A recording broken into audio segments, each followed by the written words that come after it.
자, 안녕하세요. 반갑습니다. 주식가인 여러분에게 이정렬입니다. 현대로템을 보도록 할 텐데요. 우선은 우리 밑에 배너 보이시죠? 여기 옆에 배너 보이시죠?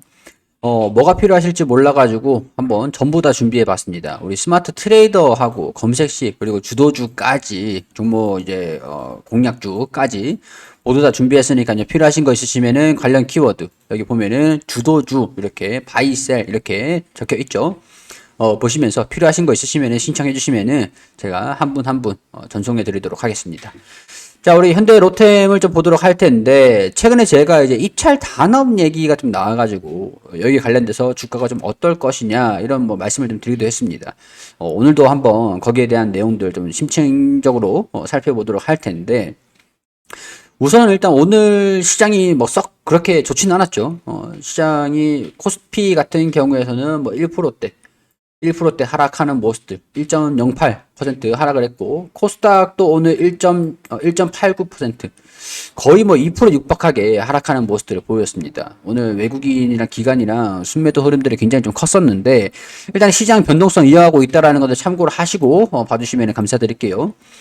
그리고 현대 로템 또한 이제 최근에 주가가 지수 자체가 좀 부진하면서 가치 조정을 좀 받았다라고 할 수 있는 상태인데 오늘 좀 특징적인 게 도지형 캔들이 나왔어요. 도지. 자, 십자 캔들이라고 할 수 있는데 오늘 수급이 좀 쌍박을 이뤘다라고 보시면 이해를 하시면 될 것 같아요. 자, 외국인들이 6천억 원 가량들 매도를 했고 개인, 기관, 순매수 흐름들을 보여주면서 금융투자 연기금을 매도를 했습니다. 연기금은 최근에 좀 매도를 많이 하는 것 같아요. 그리고 기타 법인에서 좀 대량 매도 흐름들이 좀 나와줬거든요. 근데 이거를 기관 그리고 개인 투자자 중심으로 투신 사모펀드에서 순매수를 보여주면서 주가가 하락하는 것들을 좀 방어해줬다. 이렇게 판단할 수 있을 것 같습니다. 그리고 또 이제 21선에서 주가 하락을 방어를 해줬다라고 하는 것들은 21선에서 반등 나올 가능성들도 있을 것이다 라고 파악을 할 수가 있겠죠. 수급적인 부분들만 딱 보자면. 자, 그렇기 때문에 21선에서 바로 반등이 좀 나와줄지, 반등이 나와준다라고 하면은 여기 3만원 부근들을 돌파를 하고 32,000원 부근들까지 다시 올라와 줄지, 그 다음이 이제 32,000원. 전고점이에요. 고점, 쌍봉이거든요, 쌍봉. 쌍봉을 좀 뚫어주는 모습들을 명확하게 보여줄지. 이게 지금 앞으로의 이 기업의 포인트라고 할 수 있을 것 같습니다. 투자 포인트, 기술적인 투자 포인트겠죠. 21선에서 반등 흐름들이 좀 나와준다라고 하면 3만원 뚫어줘야 되고 21선에 상승하는 모습을 보여주면서 3만원 부근도 지지를 받으면서 32,000원 또 갉아주면서 이렇게 안착하는 모습들 보여줘야 될 필요가 있습니다. 자, 안착해야지 꾸준하게 상승 흐름들을 보여주겠죠. 유지가 될 것으로 예상이 되는 모멘텀들이 있고 좀 우려감 있는 모멘텀들이 두 가지 이슈들이 두 가지가 있는데 이거를 설명을 드리기 전에 우리가 이거 내용들을 좀 알아야 돼요. 현대 로템의 사업부가 어떻게 되어 있느냐. 자, 첫 번째는 철도 사업부가 있고 그리고 디펜스 사업 부분들이 있습니다. 디펜스. 이게 우리가 알고 있는 방산산업부예요. 철도 사업부 같은 경우에서는 그동안 실적이 적자가 좀 나오고 있었고 디펜스는 그래도 방산 납품하는 게 좀 금액이 있었다 보니까 적자가 나지 않고 흑자가 계속 나오고 있었던 상황이었는데 최근에 3분기 실적들을 보니까 철도 사업부에서 예상치 못하게 흑자가 나오고 디펜스는 마이너스 4% 정도 매출이 좀 줄어들었고 이런 상황들에서 호실적을 기록을 하고 있는 상황들인데 뭐 호실적이라고 해봐야 뭐 그렇게 크게 변화는 없었습니다. 매출액도 거의 유지가 됐었고 영업이익도 유지가 됐었고 당기순이익도 조금 소폭 증가된 흐름들을 보여줬다는 거죠. 근데 우리가 현대로템 같은 경우에서는 방산 특히 이제 K2 같은 K 계열의 전차, K2 전차죠. 전차를 이제 우리 거기 어디죠? 쪽에 좀 납품을 하면서 폴란드 쪽으로 납품을 하면서 좀 예상보다 우리가 시장에서 뭐 지금 이제 다 아는 내용들이겠지만은 이전보다 조금 빠르게 조기 출하를 했어요. 조기 출하. 폴란드 쪽으로 출하를 해가지고 미리 조기적으로 좀 보냈어요. 그리고 지금 이제 보낸 다음에 오늘 하역을 했다라고 합니다. 자, 12월 6일 9시 기사를 보면은 폴란드에 오늘 도착했다. 그러니까 미리 보낸 게 오늘 이제 도착을 했다라고 하겠죠. 그럼 이제 인수를 받고 검수를 한 다음에 실적으로 반영이 된다. 이렇게 보시면 될 것 같아요. 자, 현대로템이 각각 폴란드에 납품한 K9 자주포 그리고 K2 전차가 폴란드에 도착했다. 폴란드 국방부는 K2 전차, K9 자진포가 그디니아 항구에서 하역되고 있다라고 공개를 했다라고 하죠. 자, 그렇게 된다라고 하면은 폴란드 이게 신규 이제 처음 초기 발주 초기 수주예요. 초기 추후에 그러니까 초도 물량인데 그 뒤에는 K9으로 치면은 212문 그리고 K2로 치면은 여기 2025년도까지 순차적으로 납품하는 게 대략적으로 제가 알기로는 한 100문 100개 정도 가량 되는 걸로 알고 있습니다. 자, 그러면은 초도 출고되는 K2 전차 10대. 자, 여기에 대한 부분들 이후에 2025년도까지 순차적으로 납품될 것까지 해서 지금 4분기부터는 이게 매출로 반영이 될 거다라고 계산을 할 수가 있겠죠. 자, 그럼 지금 이제 도착한 폴란드 매출은 4분기에 영업이익으로 반영이 될 거다. 이게 앞으로 향후에도 유지될 만한 그런 모멘텀이라고 할 수 있을 것 같아요. 자, 근데 이게 영업이익률적인 부분에서 우리가 최근에 주가가 조정을 좀 받았다라고 그 원인으로 꼽을 수 있는 게 이 내용들입니다. 자, 오늘 11월 30일이죠. 11월 30일에 공시가 나왔습니다. 거래처하고 거래 중단을 하겠다라는 공시가 나왔는데 내용들을 보니까 거래 상대가 국가예요.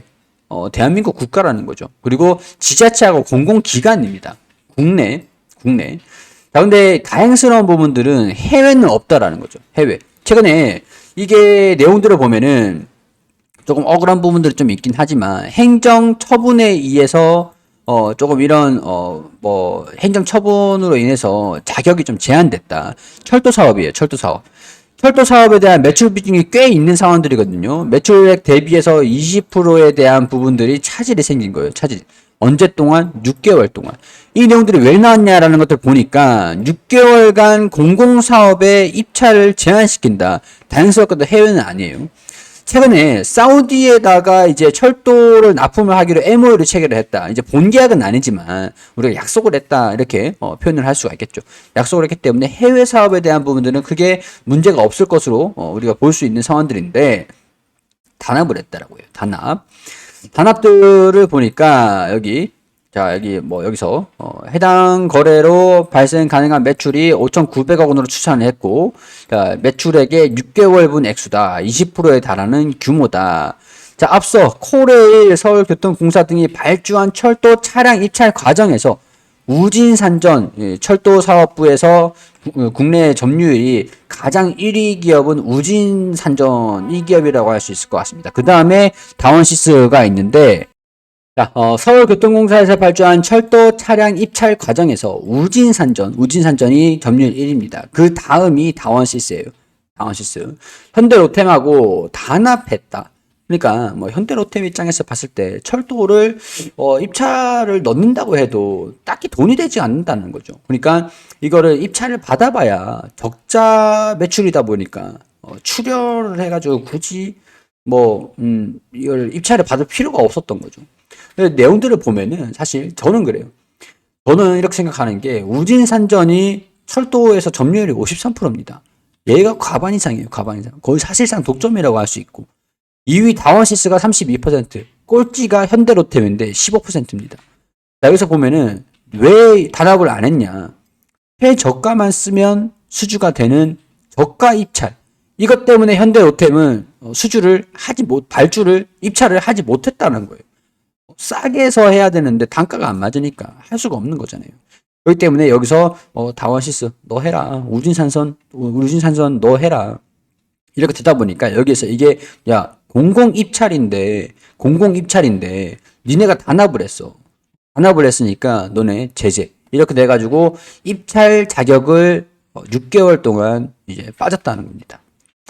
자, 여기 보면 행정소송 법적 조치를 취해가지고 현대로템은 지금 억울하다 이렇게 얘기를 하고 있는 상황들이긴 합니다.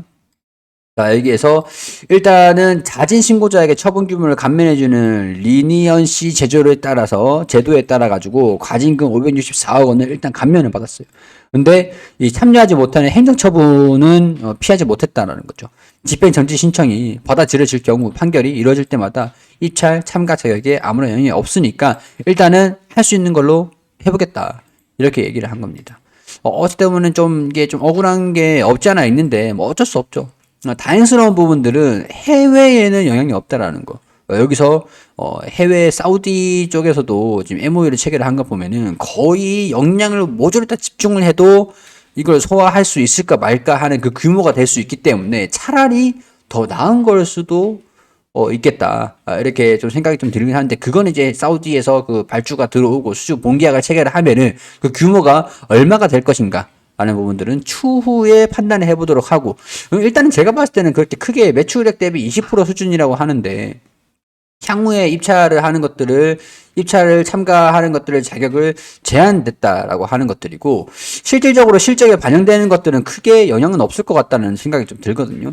그렇다라고 하면 추후에 또 사우디 쪽의 철도 수주를 받으면서 이런 불안감을 좀 불식시켜 준다라고 하면은 K2 4분기 실적이 반영되는 것들을 포함해 가지고 영업이익이 그래도 좀 잘 나오지 않겠는가 이런 생각들이 들기 때문에, 저는 따라서 21선의 지지를 받는지 21선에 이탈을 한다라고 하면은 26,000원 상단, 26,700원 수준, 이 정도 수준까지도 가능성들을 열어놓고 우리가 충분히 분할 매수를 해서 대응을 잡으면은 평균 단가를 낮추실 수도 있고 충분히 대응을 가능한 영역이지 않을까, 이런 것들을 좀 말씀을 드리고 싶었던 겁니다. 자, 일단은 제가 개인적인 생각들을 말씀을 드리는 것들이니까 투자 판단은 여러분들이 해주시고, 제가 뭐 뭐든 전부 다 맞출 수는 없습니다. 그렇기 때문에 참고만 해주시길 바라고, 도움이 되셨길 바라고요. 구독과 좋아요 부탁드리고, 우리 옆에 배너 계속 나와주고 있죠. 여기서 필요한 거 있으시면은 여기 문자 보내주시면은 하나하나 전달해 드릴 수 있도록 하겠습니다. 자, 그럼 저는 다음 영상에서 인사드릴 수 있도록 할게요.